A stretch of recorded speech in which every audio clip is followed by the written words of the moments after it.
का मैं बहुत शुक्रगुज़ार हूँ और उनके तमाम रिपोर्टर्स को मैं बधाई देता हूँ कि जब कभी भी कोई मसला होता है, कोई वारदात होती है, कुछ होता है पूरे देश में, तो PNN 24 के न्यूज़ रिपोर्टर्स मुझे दिखाई देते हैं। मैं उनको सबको बहुत बधाई देता हूँ कि बड़े समय पर आकर वो अपना काम करके और सारी बात जनता तक पहुँचाते हैं। आज मैं शुक्रगुज़ार हूँ PNN न्यूज़ के 24 के कि इतना बड़ा वारदात, इतनी बड़ी बात जो अमरीश देवगन ने ख्वाजा गरीब नवाज़ के बारे में कही, जो अजमेर शरीफ में हैं,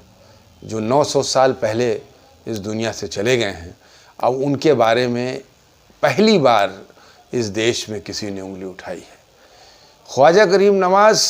वो हस्ती रही है, चाहे मुग़ल पीरियड रहा हो, अंग्रेज़ियों का पीरियड रहा हो, या हमारी 70-75 साल से आज़ादी के बाद से आज तक हमारे देश का कोई भी प्रधानमंत्री ऐसा नहीं रहा हो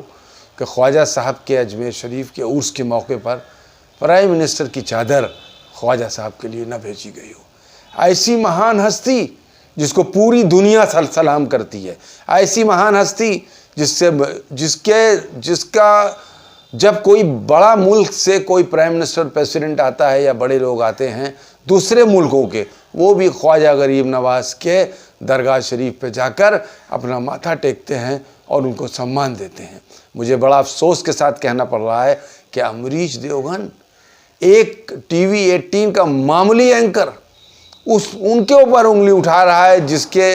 जिसके अनगिनत लोग पूरी दुनिया में मानने वाले और चाहने वाले हैं, और अजमेर शरीफ ख्वाजा साहब के लिए न जाने कितने लोग आज भी हैं जो उनके लिए अपनी जान भी देने के लिए तैयार हैं। ऐसे आदमी के ऊपर आप उंगली उठा देंगे? मुझे बड़ा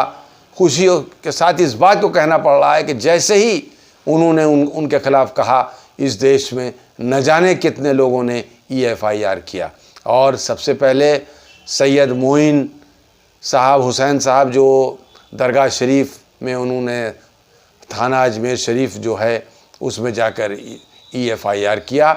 और उनके ख़िलाफ़ 3 दफ़ाएँ लगाई गई हैं। और मैं मध्य प्रदेश के राजस्थान के मुख्यमंत्री जी से इस बारे में अपील करूंगा कि वो जो FIR अजमेर शरीफ के अंदर लॉन्च हुई है अमरीश देवगन के ख़िलाफ़, उस पर जल्द से जल्द कार्रवाई की जाए और अमरीश देवगन को गिरफ़्तार किया जाए, इसलिए कि ये ऐसा बड़ा काम है, इसको हम लोग बर्दाश्त नहीं करेंगे। मैं भी ख्वाजा साहब के दरगाह शरीफ पे जाता हूँ और अब वहाँ पर भी मैं उनके दरगाह में मैं 20 बार गया हूँ। उन्होंने मुझे बहुत उनका भी मेरे तरफ बड़ा वो रहता है लगाव। तो और मैं अपने ऐसे बड़े बुज़ुर्ग के शान में कोई ऐसा कहे, मैं भी बर्दाश्त करने वाला नहीं हूँ। और मैं उम्मीद करता हूँ कि शासन और प्रशासन उनके ख़िलाफ़ सख्त एक्शन लेगा और जनता की जो आवाज़ तमाम देश के हर कोने से उठ रही है वो उस पर पूरा ध्यान दिया जाएगा और कोई ना कोई कार्रवाई होगी। मैं जावेद उर्फ़ी, पूर्व उत्तर प्रदेश कांग्रेस प्रवक्ता एवं जोनल प्रवक्ता और वरिष्ठ कांग्रेस नेता, प्रयागराज। आज कम से कम हम कांग्रेस के लोगों के लिए बहुत ही बड़ा दिन है। आज हमारे राष्ट्रीय नेता राहुल गांधी जी का जन्मदिन है, जो 1970 में जिनका 19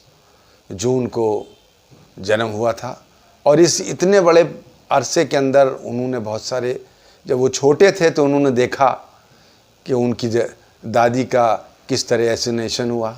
उन्होंने देखा कि उसी के 7-8 साल के बाद उनके पिताजी राजीव गांधी जी के साथ एसिनेशन हुआ। लेकिन उसके बावजूद भी वो एक ऐसे महान शख्स हैं कि जिन्होंने इतने बड़े दुख के साथ होने के बाद भी उन्होंने इस देश की जनता के लिए आवाज़ उठा रहे हैं और उठाते चले आ रहे हैं। राहुल गांधी जी ने अभी हाल में जो कोरोना हिंदुस्तान के अंदर आया है, कोरोना के लिए उन्होंने कितनी आवाज़ें उठाई हैं, कितना मज़दूरों का उन्होंने साथ दिया है। और इस देश की हर उस मज़दूर की, किसान की,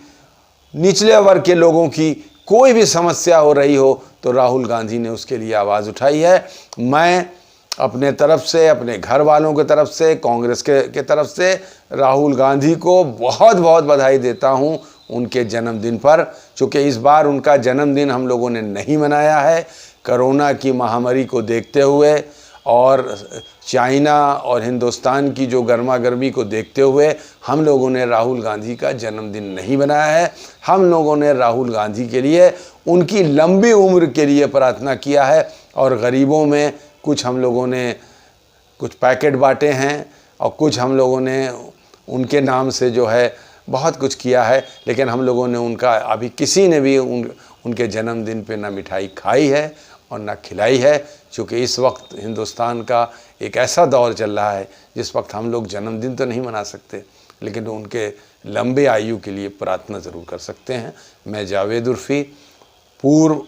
प्रदेश प्रवक्ता एवं जोनल प्रवक्ता और वरिष्ठ कांग्रेस नेता, प्रयागराज।